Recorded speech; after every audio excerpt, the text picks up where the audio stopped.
እመቤታችን ቅድስት ድንግል ማርያም ቤዛው ናት። ለዚህ ነው ተስፋው የተባለች። ለምሳሌ ድንግል ማርያም ቤዛዊተ ዓለም ስንል ድንግል ማርያም ስጋዋን ቆርሳ ደሟን አፍስሳ ቀራንዮ ተሰቅላ አዳነችን የሚል አንድ ቀን የኦርቶዶክስ አስተማሪ አስተምሮ አያውቅም። ይሄን ፍኖተ ጽድቅ የተባለው ምንድነው? እንግዲህ ሚዲያ ነው አላውቅም፣ ተቋም ነው ምንድነው? ግን ብዙ ሰዎች ላይ ፈተና እያመጣ ነው። ይሄን መርሳት የለብንም። እኔ ይሄ ቻሌንጅ ይሄ ፈታኝነት መቼ ነው የሚያቆመው ነው። ፍጡር ቤዛ መሆን አይችልም። ሙሴ ቤዛ ተብሏል።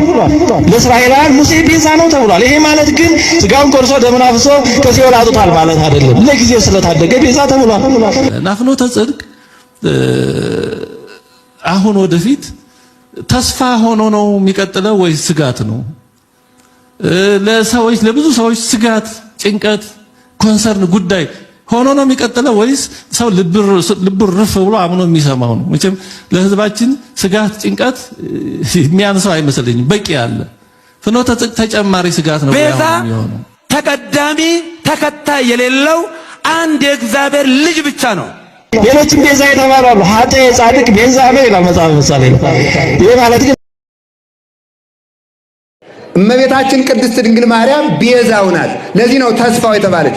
ለምሳሌ በሔዋን ንጽህና እንዳይመካ ንጽህናዋ ፈርሷል። ጾመኛ ናት ብሎ እንዳይመካባት እበላ በላ ብላለች። በዓይኗ እንዳይመካ ጎምጅቷል። በድንግልናዋ እንዳይመካ ፈርሷል። በንጽህናዋ እንዳይመካ ጎስቁሏል። ንዴተ ህላዌ ገጥሟታል። ስለዚህ ምን ይደረግ ነው? ማንን ነው ተስፋ የሚያደርገው ነው? እሺ እግዚአብሔርን ተስፋ ያደርጋል። ትክክል። እግዚአብሔር ተወልዶ የሚያድን ከሆነ እግዚአብሔር ከማን ይወለድ ነው? ሁላችንም እንደምናውቀው ትልቅ ሰው ሲመጣ ትልቅ ቤት ያስፈልጋል። ክቡር ሰው ሲመጣ ክቡር ቤት ያስፈልጋል። ንጹህ እንግዳ ሲመጣ ንጹህ ቤት ያስፈልጋል። ስለዚህ የሔዋን ዓይን ለአዳም ተስፋ አይሆነውም። የሔዋን እጅ ለአዳም ተስፋ አይሆነውም። የሔዋን ማኅፀን ለአዳም ተስፋ አይሆነውም። የሔዋን እግር ለአዳም ተስፋ የሆነው በለስን ለመብላት ተመላልሳበታለችና፣ እጇን ተስፋ አያደርገውም በለስን ቆርጣ በልታበታለችና፣ አፏን ተስፋ አያደርገውም በለስን በልታበታለችና፣ ሕሊናዋን ተስፋ አያደርገውም ጎስቁሏልና። ማንን ተስፋ ያድርግ ሲባል ቅድስት ድንግል ማርያም እግሯ የተቀደሰ ዓይኗ የተቀደሰ ጽሪት ኩለንታኪ ሰናይት ይላታል ሰሎሞን። ሁለንተናሽ ያማረ ይላታል። ሰው በቃ ኃጢአት እንኳን ባይሰራ ቢያንስ በተግባር ቢያንስ በመናገር በህሊናው የማይሰራ ግን የለም። የኃጢአት ደረጃ እንኳን እንደው 3 ደረጃ አለው ነው የሚሉት አባቶቻችን። ነቃልዮ አለ፣ ቁርጣልዮ አለ፣ ትንታ አለ። ትንታ የሚባለው ለምሳሌ እገሌ ልግደለው ይላል አንድ ሰው። በስመ አብ ወወልድ ወመንፈስ ቅዱስ ብሎ ሲያስወጣው ትንታ ይባላል። ወዲያው ሲያስወጣው ማለት ነው። ባደርገው ይሄ መከራ ይደርስብኛል ብትወው ችግር አለብህ ብሎ ኃጢአቱን ሲተነትነው ኃጢአቱ ዕድሜ ያገኛልና ነቃልዮ ይባላል። ቁርጣልዮ የሚባለው ደግሞ ኃጢአቱን ለመስራት ወስኖ ጨርሶ ኃጢአቱን ሲሰራው ነው። ድንግል ማርያም ግን ትንታው እንኳን የሌለባት ንጽሕት አዳራሽ ናት። ስለዚህ እግዚአብሔር ተወልዶ ሊያድነን ሲመጣ ለክቡር እንግዳ ክቡር ቤት ያስፈልጋልና እግዚአብሔርን የምናስተናግድበት ቤት አልነበረንም። ታዲያ ከሔዋን ቤት እንዳናስተናግደው ጉስቁልና ነበርና በእናቴ በልጄ በልጅ ልጄ በሷ ንጽሕት አዳራሽ በሆነች በቅድስት ድንግል ማርያም በሷ አስተናግደዋለሁና ከሷ ተወልዶ ያድነኛል ብሎ የሷን ንጽሕና እያየ ተስፋ ያደርግ ነበር አዳም ማለት ነው። ለዚህ ነው ተመልከቱ፣ ሰማይ መንበሬ ወምድርኒ መከደገሬ አይኑ ቤተ ታንጹ ለማይደሬ። ቤት ሰማይ መንበሬ ነው፣ ምድር የእግሬ መረገጫ ናት። ለእኔ ምን አይነት ቤት ትሰሩልኛላችሁ አለ። ከሔዋን ቤት አናሳድረው፣ ከአዳም ቤት አናሳድረው፣ ከማን ቤት አሳድሬ እግዚአብሔር ያድነኛል ይበል? ከድንግል ማርያም። ስለዚህ አባ ጊዮርጊስ ይህን ወሰደና ምን አለ? እግዚአብሔር ሰማይ መንበሬ ነው ምድር መረገጫዬ ናት ብሏል። ታዲያ እግዚአብሔርን ከማን ቤት እናሳድረዋለን አለና ወማይደሩ ሰለ እግዚአብሔር አንቲ፣ የእግዚአብሔር ማደሪያው አንቺ ነሽ። ነውን አስተብጾሙ ለሐና ወለኢያቄም፣ ሐናና ኢያቄምን ኑና ድንቃቸው። ድንግል ማርያም ስትወለድ የንጹህ የክርስቶስ አዳራሽ መሰረቷ ተጥሏልና ሐናና ኢያቄምን እናድንቅ። ሐና ኢያቄም በማኅፀን በመኝታ አንድ ሲሆኑ የመለኮት አዳራሽ መሰረቷ የተጣለው የዚያን ጊዜ ነው ይላል። ይችን አዳራሽ ከእግዚአብሔርን በእሱ አስተናግጄ ድናለሁ ብሎ ተስፋ ያደርጋት ነበርና ተስፋው መባሏ ለዚህ ነው። ስለዚህ ምን አለ ተመልከቱ። በፈቃዳቡ ወረደ ሀበ ማርያም ታንገደ በድንግልና ንጹሕ እግዚአብሔር ተወልደ ይላል ቅዱስ ዲዮስቆሮስ። ይህ ማለት ምን ማለት ነው? ሀበ ማርያም ታንገደ ከሳራ ቤት አልተስተናገደም። ለምን? ለዚህ የሚበቃ ቤት ስለሌለ እግዚአብሔርን አስተናግዳ። ተመልከቱ። የመጨረሻም ነግራችሁ እስኪ አንድ ጥያቄ ልጠይቃችሁ። እግዚአብሔር ሰው እንዲሆን ሰው ያስፈልጋል አያስፈልግም? እስኪ ንገሩኝ። እግዚአብሔር ሰው ከሚሆነው ከጅብ ነው? ከአውሬ ነው? ከበግ ነው? ከርግብ ነው? ከምንድን ነው? ከሰው ነው። ሰው ማለት ደግሞ ሰባቱ ባህሪያት የተስማሙለት ነው። ኃጢአት ከሰራ ከነፈገ ነምር ይባላል። ክፋት ካለው እባብ ይባላል። ቂም የሚይዝ ከሆነ ቀበሮ ይባላል። ብዙ ነገር ሊባል ይችላል። ሰው ማለት ሰባቱ የተስማሙለት ነው። ሰባቱን አስማምታ የተገኘች ድንግል ማርያም ብቻ ናት። የአዳም ጉስቁልና ነበረበት። ሰው እግዚአብሔርን ለማስተናገድ ሲያቅተው ሰው ይሄው ብላ ሰው ሁና በእግዚአብሔር ፊት የታየችልን እርሷ ስለሆነች ተስፋው እርሷ ናት። እኔማ ጎስቁያለሁ ንጽሕት ልጅ አለችኝና ከሷ ተወልዶ ያድነኛል ብሎ የሷን ንጽሕና ያይ ነበርና ተስፋው አንቺ ነሽ መባሏ ለዚህ ነው። ስለዚህ ምን እንላታለን?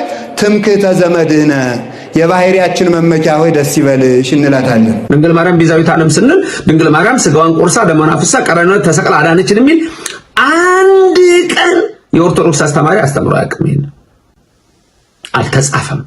ቤዛዊት ዓለም ግን ድንግል ማርያም ትባላለች አትባልም? በደንብ ነው እንጂ የምትባለው የኔ ጌታ፣ በደንብ ነው እንጂ የምትባለው። ወላዲተ አምላክ ተብላ እመቤታችን የምትጠራው ቤዛዊት ዓለም ተብላ እንዴት እንደምትጠራ እንመለከታለን። መጀመሪያ ግን ፍጡራን ቤዛ መባል ይችላሉ አይችሉም? ይችላሉ። እንዴት? ቤዛ ምንድነው? አይደለም ፍጡራን ቤዛ ተብሎ ዕቃ ቤዛ ተብሎ ይጠራል። በነገራችን ላይ ቅድም ያልኳቸው ለምሳሌ ጫማ ቤዛ ተብሎ ይጠራል። ጫማ ለማን ነው ቤዛ የሚሆነው? ለእግር ነው ቤዛ የሚሆነው። ፍጡራን አብርሃም ቤዛ መባል ይችላሉ? ይችላል። ይስሐቅ ይችላል። ያዕቆብ ይችላል። ዮሴፍ ይችላል። ሁሉም ይችላሉ። ቅዱሳን ቤዛ ይሆናሉ። በምን መንገድ ነው ቤዛ የሚሆኑት? ቀራንዮ ላይ ተሰቅለው ብለን አናቅም። አታታሉ፣ ህዝቡንም አታወናብዱት ብሎ የሚያውቅ የለም። ግን በምን መንገድ ነው የሚለውን ደግሞ ማወቅና መረዳት እጅግ ትልቅ ነገር ነው። ዮሴፍ ቤዛ አድርጎ ላከኝ ይላቸዋል ወንድሞቹ። ለእናንተ ቤዛ አድርጎ አስቀድሞ ላከኝ ነው የሚለው። ሙሴን ቤዛ ፈራጅ አድርጎ ሾሞታል። ስለዚህ ቤዛ የሚለው ትርጉም በምን አይነት መልክ እንደሚሄድ እንዴት እንደሚተረጎም እነዚህ ነገሮች ሁሉ ተመልከቱ። ለኛ ለሁላችን ለምእመናን ደግሞ መገረፍ ሲገባን ተገርፎ መሞት ሲገባን ሞቶ የኛን መከራ ወስዶ በቀራንዮ አደባባይ ላይ ተሰቅሎ ቤዛ መድኃኒት የሆነ ደግሞ ከመርገመ ሥጋ ከመርገመ ነፍስ የዳነው በኢየሱስ ክርስቶስ ነው። በሌላ በማንም አልዳንም። ይሄ ቤዛነት ነው እሱ። መቼም እርግጠኛ ነኝ ውዳሴ ማርያም ደግሞ የሚውል ሰው፣ መልካ ማርያም መልካ ኢየሱስ ደግሞ የሚውል ሰው፣ የቤተክርስቲያንን ምስጢር የሚያውቅ ሰው እመቤታችን ቤዛዊተ ዓለም አትባልም ብሎ ካስተማረ ድፍረት ነው። አሁን መስቀል ቤዛ ነህ ብለን ስንል መስቀል ራሱ ተሰቀለ ማለት አይደለም። መስቀል ግን ለኛ ቤዛ ሆነ ስንል ምን ሆነ? ዋጋ ሆነ፣ ምክንያተ ድኂን ሆነ። ኢየሱስ መስቀል ላይ ተሰቅሎ ደሙን አፍሶ አዳነን። ስለዚህ መስቀልን እንወደዋለን፣ መስቀልን እናከብረዋለን፣ መስቀል ቤዛችን እንለዋለን፣ መስቀል ኃይላችን እንለዋለን፣ መስቀል የነፍሳችን መዳኛ ሁሉ እኮ እንለዋለን። ኦርቶዶክስ ይሄ ነው፣ ተዋህዶ ይሄ ነው። ስለዚህ በዚህ መልክ ድንግል ማርያምን ቤዛዊተ ዓለም ማለት አይቻልም የሚል ትምህርት በእውነት እንዲህ አይነት ትምህርት የሰጠ ሰው ሊታረምና ይቅርታ ሊልም የሚገባው ይመስለኛል። ታዲያ እመቤታችን ከሰው ሁሉ ወገን ተለይታ ምክንያተ ድኅን ስትሆን ቤዛዊተ ዓለም እንላታለን። እንደሷ ያለ እኮ ማንም ስለሌለ ነው ቤዛዊተ ዓለም ደግሞ ምንላት እሷ በተለየ መልክ። አያችሁ፣ ስለኛ ፈንታ ንጹህ ሆና የቀረበች ቤዛችን መመኪያችን ድንግል ማርያም ናት እኮ። ለዚህ ነው ቤዛዊተ ዓለም ላይ ስለኛ ቆሸሽን አደፍን ንጽሕት ሆና ግን የተገኘ ዘር እሷ ናት። ባለፈውም በእመቤታችን ንጽሕና የተለያየ ነገሮች ሲነሱ አይቻለሁ።